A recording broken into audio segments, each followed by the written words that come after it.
안녕하세요. 사단법인 크레도 대표 남윤재 변호사입니다. 지난 시간에 이어서 동성 간 성행위, 동성애에 대한 몇 가지 질문에 대해서 계속 답하도록 하겠습니다. 이런 말을 들은 적이 있습니다. 우리 교회에 동성애자가 왔는데 준비가 안 되어 있다라고 해서 돌려보냈다는 말을 들은 적이 있어요. 그런데요, 이건 잘못된 생각입니다. 교회는 하나님을 찬양하고 기도하며 하나님 말씀이 선포되는 성도들의 공동체죠. 교회의 주인은 하나님이십니다. 찬양, 기도, 말씀이 있다면 모든 교회는 모두가 준비된 교회이고 특별한 프로그램이 필요한 것도 아닐 수 있어요.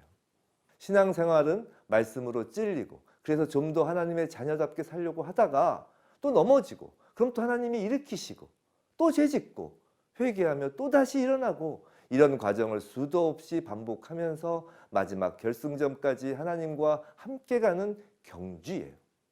동성애자임을 굳이 교회에서 밝히지 않은 교회 성도 역시 그런 경주를 하면 되는 겁니다. 동성애가 죄인 것을 깨닫고 끊었다가 설사 다시 동성애를 하였어도 또 다시 하나님을 붙잡고 다시 일어서고 이런 신앙의 경주를 예수님 손잡고 해나가는 것이죠.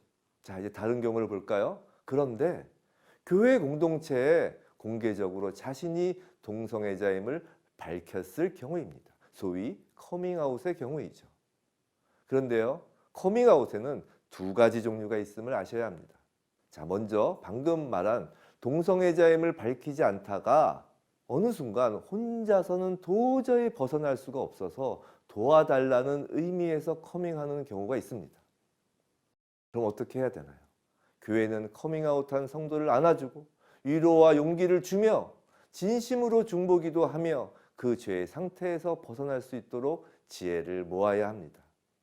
제가 한 사례를 들어드릴게요. 20년 동안 레즈비안 커플과 동거한 선교사 자녀가 있습니다. 그 자매는 그 동성애가 너무 괴롭지만 끊지를 못하고 있었죠. 그런데 어느 날 도저히 견딜 수가 없어서 그 커플과 함께 그 다락방, 그 공동체에 자신들이 동성애자임을 커밍아웃 하였습니다. 너무나 힘들다고요. 그때 그 교회 성도들이 어떻게 하였겠습니까? 정죄하였나요? 아닙니다. 그들은 부둥켜 안고 울면서 잘 얘기해 주었다. 지금까지 잘 견뎌 주었다. 교회를 떠나지 않아서 너무나 고맙다. 사라져서 고맙다. 라고 하면서 그 자매들을 위하여 중보기도 하고 함께 울어줬다는 겁니다. 그리고 거기서 멈추지 않고 회계사들과 변호사들을 동원해서 그들이 헤어질 수 있도록 도와주었다고 합니다. 그래서 지금 그 자매는 아직도 다시 동성애를 하고 싶은 욕구가 일어나지만 계속해서 그걸 견디며 참으며 교회 생활을 잘하고 있다고 합니다. 그렇게 죄임을 알고 교회의 도움과 기도에도 불구하고 또다시 동성애를 하면 어떡하나요? 죄임을 알고 회개에 몸부림을 치는 사람에겐 예수님도 그러시잖아요. 7번에 70번, 490번을 용서하라고요. 받아주라는 거예요. 끝까지 안아주고 위로와 용기를 주고 기도해 주라는 것입니다. 예를 들어볼까요? 우리 절도죄를 예를 들어보죠. 자, 교회에서 어느 사람이 자신의 도벽에 의하여 누군가의 지갑에 손을 댔다고 합시다. 어떤 성도가 그걸 봤어요. 그래서 혼자 가서 그것이 죄입니다 라고 합니다. 자신의 것이 훔쳐졌을 수도 있죠. 도둑 맞은 사람이 그건 죄입니다.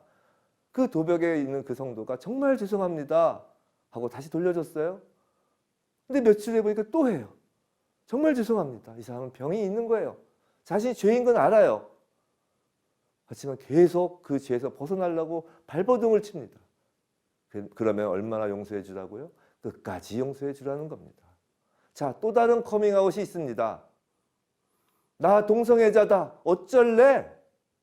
라는 커밍아웃이죠. 교회에서 공공연히 동성애가 죄가 아니라고 주장을 할 경우입니다. 그런데 이에 대해서도 예수님이 말씀하셨어요. 우린 성경에 쓰이는 방법대로 하면 됩니다. 동성애라고 해서 특별한 것도 없어요. 먼저 그 말을 들은 한 명이 가서 권고합니다. 그거 죄예요. 성경 말씀에 의하면 그거 죄예요.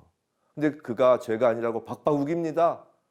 두세 사람이 가서 그거 죄라고 권고합니다. 그래도 아니라고 박박 우깁니다. 인권이라고 합니다.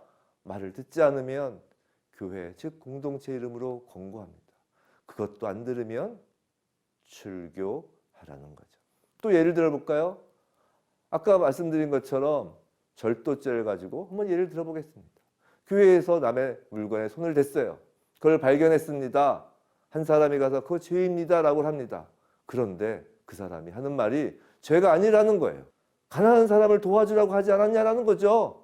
자기는 이 사람보다 가난하니까 그 사람 부를 재분배했다라는 거예요. 자기 정의롭다라는 거예요.